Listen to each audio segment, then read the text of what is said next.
During the next story, we will hear from Barani Design Technologies, IoT provider, best and provider of the world, and Barani founder and owner and engineer Jans Barani will come on stage now.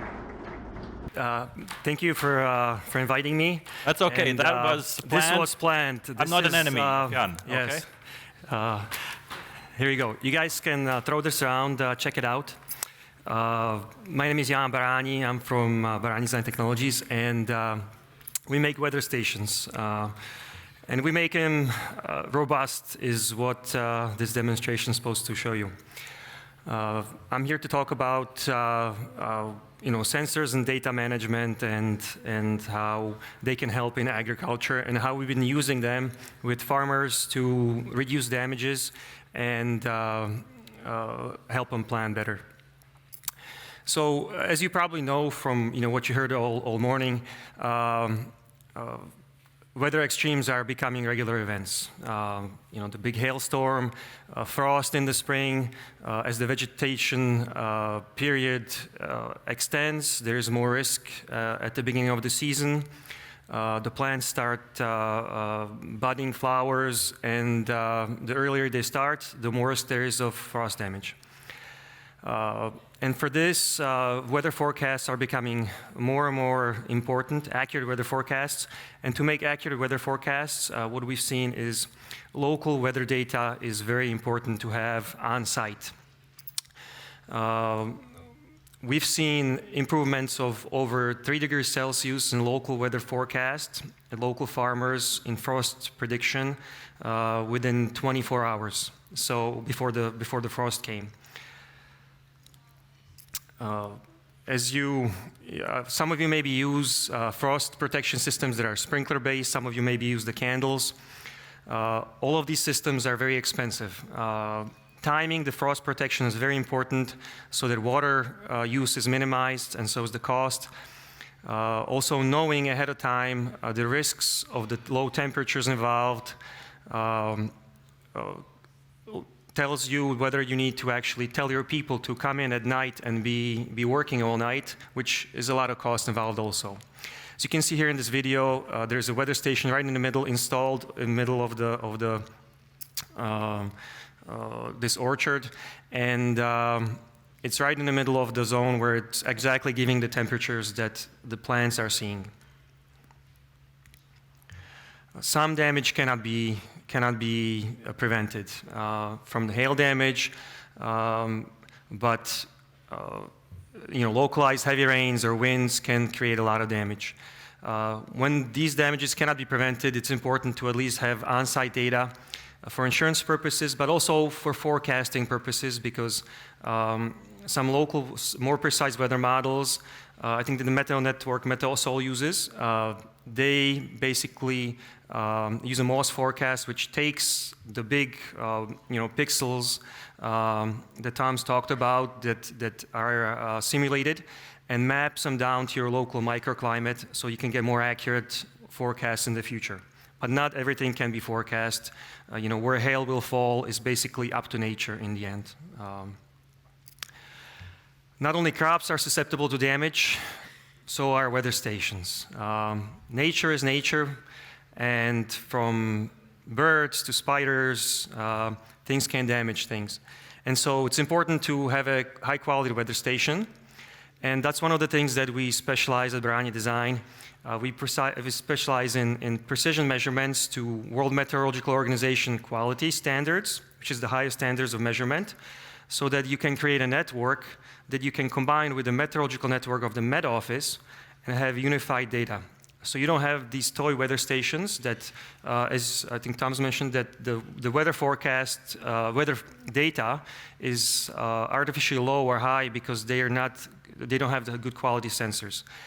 And we have references from Oklahoma in the US, as you can see down there, that they had a hailstorm and damaged most of their sensors, but one of our Meteo Helix that I have there received no damage. So that's why I threw around the the shield that our weather station is housed in, so you can see how robust it is and get an idea of what's possible. We actually test the sensors and everything in the most extreme conditions. So you see here the pictures at 2,650 meters in Slovakia. It can survive that, but we also, have it in farm fields. So we use, simulation techniques to make sure the measurement is correct and make sure they do well in all different conditions. Also, here is a video of on top of a 4,000-meter mountain. This is a wind sensor, that one. You can't even recognize it. If you heard the sound, it'd be wind blowing very quickly. So you can see what they can survive. And this is a frost event in Slovakia. This was 3 years ago. I think it was -6 degrees or -7 degrees Celsius overnight. And throughout the whole night, the sprinkler systems were going. And you can see the coverage of the sensors, and they survive just fine and give temperature measurements throughout the night for farmers so they can time the system, time the frost protection properly, and can also turn it off properly, not prematurely. Also, I should mention one of the things that we did see that nobody has seen before, due to the precision of the measurement that we do, is when candles are used, the paraffin candles for frost protection. There's a lot of myths that the air temperature is increased around the plants due to the smoke that hangs above. Actually, we saw from real measurements that that's not the case. Most of the benefit from these candles is from the radiative heating of the plants. So when you do apply your paraffin candles, make sure that all the plants are not in the shade from the candles. And that's the most protection you're going to get. The other small benefit is there's the less radiative cooling due to the smoke, but most of the benefit is from the radiation of the flames. So everything that's in the shadow is going to get hurt by frost. The other thing that we do different from other weather stations is we create them for low maintenance. And the reason we do that, how we do that is because we create them so they're interchangeable, the sensors. And to make them interchangeable, they have to be accurate so that when you change one sensor for another, you don't have an offset of temperature. Let's say one sensor showed 0.2 Celsius lower than another, and you exchange them, suddenly you have a 0.2 Celsius or more jump in temperature, which is not acceptable for the meteorological office, for the data, for the simulations, because it creates chaos in the data and the models and breaks the forecasts. So making the high precision makes them interchangeable, and maintenance, or a lot of times service, is as simple as replacing one for the other. It doesn't require any trained personnel. It takes 5 minutes, because the last thing on your mind is maintaining your weather station. Farmers have many more important things to do, although some maintenance is required, like with everything else. The accuracy is also important for year-to-year comparisons, as climate trends are made, how your microclimate's changing, and especially for the forecast, as I mentioned before, that we've seen improvements over 3 degrees Celsius on local farm fields compared to the meteorological office, because the farmer had a weather station there, the forecast was mapped onto the weather station, and basically last year in Slovakia we had Met Office at -1 Celsius frost, Meteosol Kakelman, they said -3.5 Celsius, and the real frost was -5.5. So there is always room for improvement, but you can see the difference. -1 degree frost is not really going to create damage, but -3 degrees is. So the farmers are ready. They saved most of their crops. And just to give you an idea of what the weather stations look like, we took a big weather station, which we used to make professional weather stations, and we shrunk it down inside that shield that's floating around, and made it simple to install, simple to service, and what we preserved was the World Meteorological Organization data quality that it measures. And here's a quote from the Austrian Met Office recently, right before Christmas, they gave me a good Christmas present. We can read it, but the gist of it is, as already mentioned, the Barani device performance is remarkable. So this is something unique in the agricultural meteorological sector that you can measure to such high accuracy so you can have year-to-year comparisons.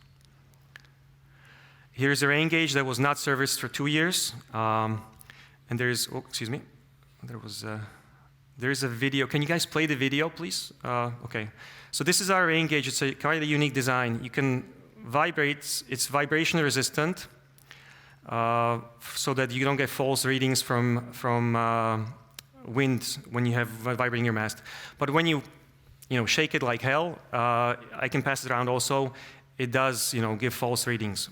But that's normal, but I think you have a different problem when your rain gauge is moving 20 centimeters to the side. So, but what we have here is a rain gauge that was not serviced for 2 years, has 1 centimeter of dirt buildup. It's still working, and during recalibration, we realized it was only still within 3% of the original data. So that just shows you kind of the low maintenance that's possible now with newer designs. And this is a future product that will come out this year. It's a wireless rain gauge, so you can place them all over the place without having to pay for the whole weather station. You have rain gauges localized because the rains, as we know, are very localized, and they're not going across the whole region anymore. Other measurements are possible are the soil moisture, soil temperature, leaf wetness, and different things can be calculated from that, and even flower bud temperature for frost events. We have a network of just in Germany and Switzerland alone, over 1,200 weather stations. And it's a result of the fact that, we're very simple to install, high quality data, and very simple to maintain. So they're very easy to use for farmers. And this is our network. Mostly we are in Europe, but all over the world we are. And we have weather station in Death Valley, the hottest place on Earth. Antarctica, we have stuff, and even in the Alps and high mountain peaks. So, thank you very much, and that was kind of a little overview of the possibilities. Thank you. Ladies and gentlemen, it's time for questions. You can ask questions in Latvian because we have interpreters who will interpret your questions.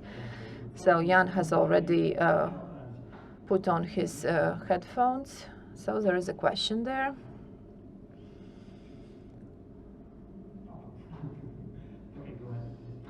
Yeah, hello. In English, by the way, no problem. Okay. It was the very first slide, so I saw it with tensiometer.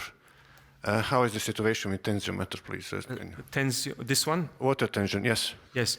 So, what do you mean? Can you explain how is the situation? What do you mean? We can measure water tension. I mean, yes. This classical old tensiometer that you have to drill and then wait yes. for at least 48 hours, so everything goes long.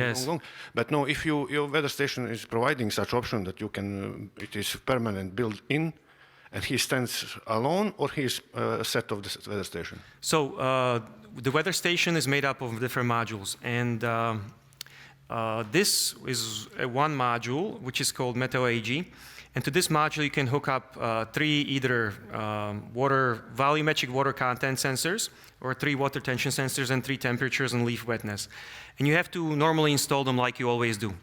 With soil sensors, you always have to install them in the hole. You have to prepare the water tension sensor with the dirt so that you don't get any air bubbles next to it, so that it measures well.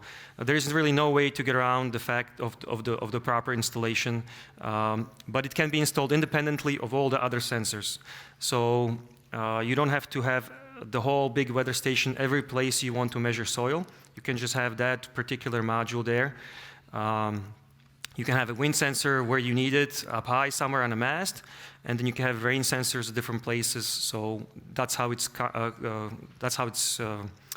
designed, the whole weather station. So it's not a single weather station; it's actually different modules that you can pick and choose.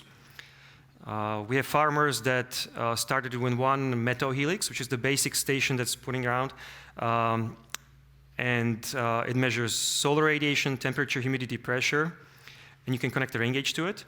And they started with one, and then they bought 18 more and they placed it, in different places of the orchards to get exact data all over the place for the frost protection.